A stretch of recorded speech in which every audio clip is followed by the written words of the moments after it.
Bonjour, je suis Dodor, et aujourd'hui nous allons parler des albums Astérix, et en particulier mes albums préférés d'Astérix. Bon, je ne vais pas vous présenter qu'est-ce que c'est Astérix, Astérix le Gaulois, créé par Uderzo et Goscinny, Obélix le livreur de Menhir, Panoramix le druide, la potion magique, le village des irréductibles, le gros qui dit qu'on doit pas le traiter de gros, bref, vous savez ce que c'est Astérix. Quand beaucoup de gens pensent à Astérix, ils pensent plus aux dessins animés et aux films, mais pas beaucoup aux BD.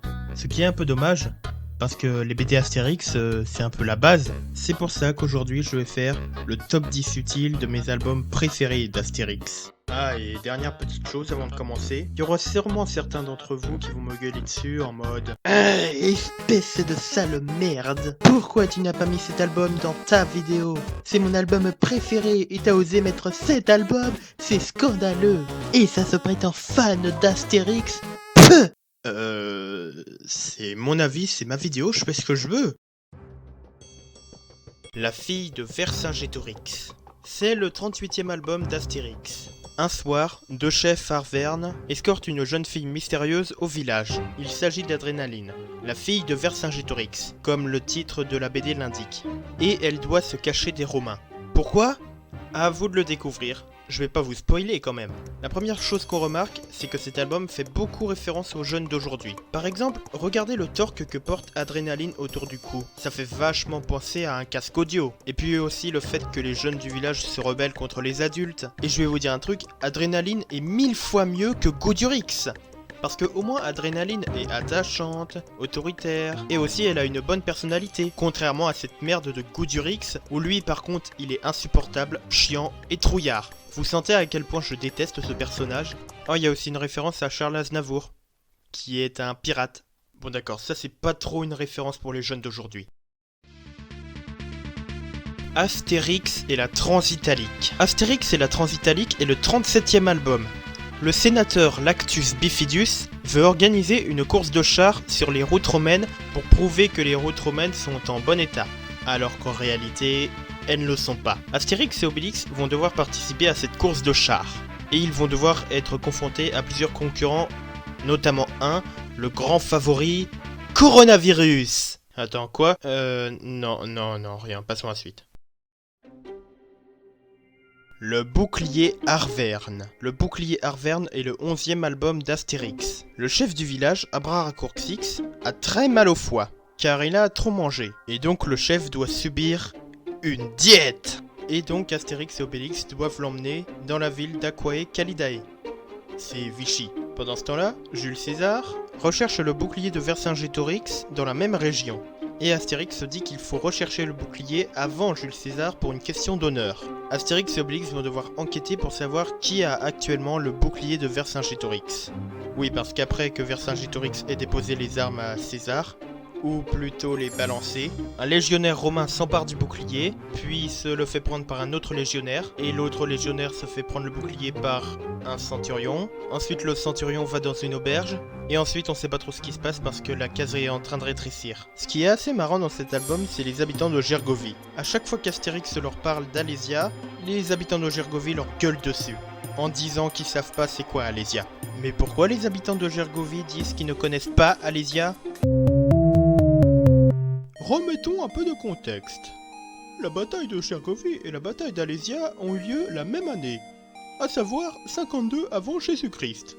La bataille de Gergovie s'est succédée par la victoire de Vercingétorix, tandis que la bataille d'Alésia s'est succédée par la victoire des Romains. Et donc voilà pourquoi les habitants de Gergovie ne veulent pas entendre parler de la ville d'Alésia. Il fallait écouter votre prof d'histoire au lieu de rien branler en cours.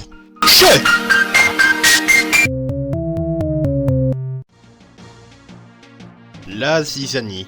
La Zizanie est le 15e album d'Astérix. À Rome, dans les couloirs du Sénat, un type nommé Tullius Detritus sème la zizanie, mais au sens propre. Il arrive même à énerver César. Et César a une petite idée derrière la tête. Emmener Detritus au village des irréductibles gaulois pour semer la zizanie. Et c'est ce qu'il fait. Detritus fait passer Astérix pour un traître qui aurait collaboré avec les Romains, et ça donne la zizanie. Ah, les polémiques. Et pourquoi César veut semer la zizanie au village? Pour que le village s'autodétruise. Et comme ça, César aura conquis toute la Gaule. Ce que j'aime bien dans cet album, c'est qu'on sait à quel moment les personnages s'énervent. Quand les bulles de dialogue deviennent vertes, ça veut dire que le personnage était énervé. Et petite mention spéciale à la case de la bataille du village, où les 4 camps romains attaquent le village, et les villageois se défendent. Avec des petites infos tout autour, c'est sympa. Le Grand Fossé. Le Grand Fossé est le 25e album d'Astérix. Et c'est une histoire d'amour. Oh, trop mignon. Je m'égare. Quelque part en Gaule, un petit village est séparé en deux par un grand fossé, à cause de leurs 2 chefs, Tournedix et Ségrégationix. Quelque temps plus tôt, il y a eu des élections pour élire un nouveau chef de village, mais les 2 Gaulois concernés se soupçonnent d'avoir triché aux élections. Putain, c'est marrant, ça me rappelle un truc, mais j'arrive pas à me souvenir. Bon bref, les 2 chefs décidèrent alors de couper le village en 2 et avoir un chef à chaque côté du village. Du côté gauche, nous avons Tournedix. Il soupçonne Ségrégationix d'avoir soudoyé les électeurs pour obtenir leur voix. Il est certes impulsif, mais il peut aussi se montrer respectueux et serviable. Il a aussi un fils qui s'appelle Comix. De l'autre côté, nous avons Ségrégationix. Il est le chef du côté droit du village et il soupçonne Tournedix d'avoir volé ses voix. C'est un homme qui est assoiffé de pouvoir et qui aime bien l'art militaire. Il a une fille qui s'appelle Fanzine. Et Ségrégationix compte faire marier Fanzine à Acidannitrix. Acidannitrix qui a un design assez spécial. Sérieux mec, tu veux faire marier ta fille à ce truc? Acidannitrix travaille pour les Romains et propose son aide à Ségrégationix pour devenir le chef unique du village. Fanzine le dit à Comix, son fiancé. Comix prévient son père et son père lui dit d'aller se rendre au village des irréductibles gaulois pour régler le conflit. Dans cet album, Astérix, Obélix et Panoramix vont devoir régler le conflit entre les 2 chefs. Il faut savoir que cet album est le premier album écrit et dessiné par Albert Uderzo tout seul, parce que quelques temps plus tôt, René Goscinny est décédé. Dans cet album, on sent vraiment l'inspiration de Roméo et Juliette, en épargnant tous les moments glauques de l'histoire. Astérix chez les Belges. C'est le 24e album d'Astérix, et c'est le dernier album écrit et dessiné par Goscinny et Uderzo. Dans cet album, César s'est permis de dire que les Belges étaient plus braves que les Gaulois, et que les Gaulois ne font plus peur aux nouveaux Romains. Et ça met Abraracourcix en mode furax. Et donc Abraracourcix va lancer un défi au peuple belge. Le peuple le plus brave sera celui qui détruira le plus grand nombre de camps romains. Ah, et il y a Astérix et Obélix qui accompagne. C'est un album plutôt sympathique, ça raconte un peu la rivalité entre les Gaulois et les Belges. Un peu comme les Français et les Belges. Et notons aussi la grosse référence à la fin de l'album, du banquet qui se passe en Belgique, qui est une grosse référence au tableau Le repas de noces, de Peter Bruegel l'Ancien. Astérix chez les Bretons. C'est le 8e album d'Astérix. En 50 avant Jésus-Christ, toute la Bretagne est occupée par les Romains. Toute? Non, car un petit village breton résiste encore et toujours à l'envahisseur romain. Le chef du village, The Big Boss, envoie l'un de ses villageois au village des irréductibles gaulois, pour leur ramener de la potion magique. Son nom est Jolithorax, et il se trouve que c'est le cousin germain d'Astérix. Dans cet album, Astérix, Obélix et Jolithorax vont devoir rapporter un tonneau de potions magiques au village des irréductibles bretons. Cet album est bourré de moments cultes, comme par exemple la partie avec le voleur de tonneaux, le fait que les Bretons boivent de l'eau avec un nuage de lait, ou encore la Tour de Londres. Si vous voulez rigoler encore plus, je vous conseille l'excellente adaptation animée d'Astérix chez les Bretons. En plus, ce film apporte un plus comparé à l'album.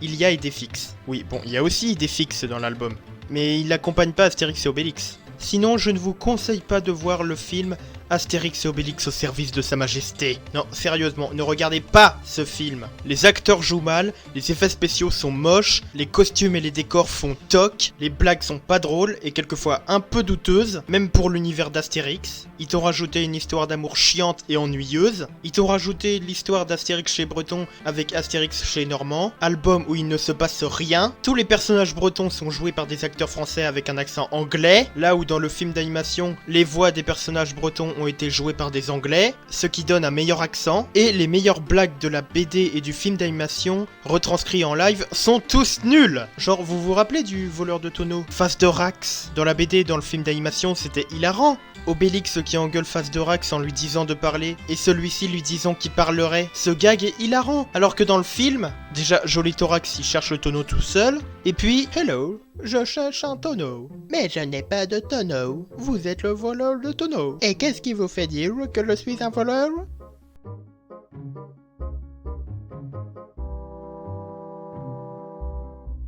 Voilà.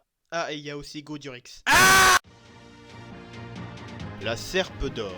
La Serpe d'Or est le deuxième album d'Astérix. Un drame se produisit au village. En effet, Panoramix a cassé sa Serpe d'Or. Sans la Serpe d'Or, il ne peut pas cueillir le gui. Et s'il n'y a pas de gui, il n'y a pas de potion magique. Astérix et Obélix doivent partir pour Lutèce pour aller chercher une Serpe d'Or. Et pour cela, ils devront chercher le seul fabricant de Serpe d'Or, Amérix. Amérix qui est le cousin d'Obélix. Oui, encore un cousin. Mais Amérix a mystérieusement disparu. Et il y a des trafiquants de Serpe d'Or dans Lutèce. Peut-être ceux qui ont enlevé Amérix, qui sait. Astérix et Obélix devront rechercher Amérix. La Serpe d'Or est le premier album où Astérix peut enfin voyager. Bon, ok, il y a eu Astérix le Gaulois. Mais déjà dans la deuxième moitié de l'album, Obélix n'accompagne pas Astérix. Et puis Petit Bonhomme, c'est à quelques mètres du village. Tu parles d'un grand voyage? Sinon, pas grand chose à dire sur cet album. Passons à la suite. Astérix chez les Helvètes. C'est le 16e album d'Astérix. Le gouverneur de Condat, Gracchus Garovirus, garde toute la totalité des impôts collectés dans sa province et organise des fêtes. On peut appeler ça une ordure. Mais le questeur Claudius Malocinus vient à Condat pour examiner les comptes de Garovirus, et vu que Garovirus sent qu'il est dans le caca, il va empoisonner Malocinus. Et il réussit. Malocinus va devoir faire appel à Panoramix pour le soigner. Panoramix s'en va pour Condat accompagné d'Astérix et Obélix, et il examine Malocinus. Mais il manque un ingrédient pour soigner Malocinus, la fleur d'argent. Cette fleur se trouve en Helvétie, dans les montagnes, et elle est très rare. Astérix et Obélix ont pour mission de ramener cette fleur pour soigner le questeur. Cet album montre un visage différent aux Romains. Là où dans 95% des albums, ce sont des méchants où il faut taper dessus, là on a quand même Astérix, Obélix et Panoramix qui vont soigner un Romain, ce qui leur donne un peu une part d'humanité. Et puis après avoir lu cet album, vous avez pas faim vous? Non, parce que tout le fromage qui nous montre là, j'ai envie de manger un peu de fondue là, ou de la raclette. C'est bon la raclette. Pensez-y, la raclette, c'est bon pour la santé. Si, crois-moi, je te jure que c'est vrai. Je parlais de quoi déjà? Ah oui, passons au numéro 1. Le Tour de Gaulle. C'est le 5e album d'Astérix. L'inspecteur général Lucius Fleur de Lotus en a marre que les Gaulois résistent encore et toujours à l'envahisseur romain. Il décide donc de construire une palissade tout autour du village. Grâce à cette palissade, tout le monde oubliera l'existence du village des irréductibles Gaulois. Et la Gaule sera en quelque sorte conquis par les Romains. Et ça ne plaît pas à Astérix. Astérix décide donc de lancer un défi aux Romains. Il fera le tour de Gaulle et ramènera des spécialités culinaires de chaque région de la Gaule. Et ces spécialités culinaires serviront de preuve que des Gaulois ont réussi à franchir la palissade. Bah oui, Fleur de Lotus, t'es un peu con là. Tu fous une grande palissade en bois tout autour du village des irréductibles Gaulois. Irréductibles Gaulois qui ont une potion magique fabriquée par un druide. Et un Gaulois un peu enveloppé qui est tombé dans la potion magique quand il était petit. Et du coup, les pouvoirs de la potion sont permanentes pour lui. Ah ouais, une palissade en bois, ça va les empêcher de sortir. Astérix et Obélix vont devoir passer dans plusieurs villes de Gaule, en passant par Rotamagus,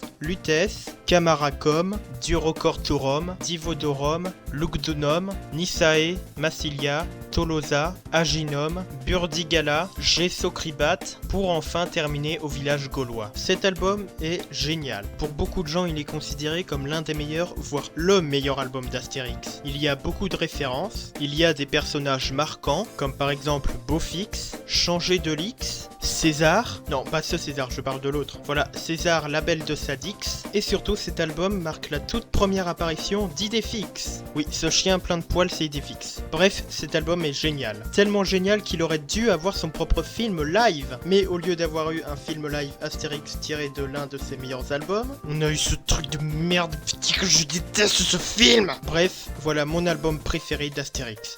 Le Tour de Gaulle. Bref, cette vidéo est terminée, j'espère qu'elle vous a plu. Vous pouvez vous abonner, laisser un pouce bleu et laisser un commentaire. C'est vous qui voyez. Et on se dit à une prochaine vidéo. Salut!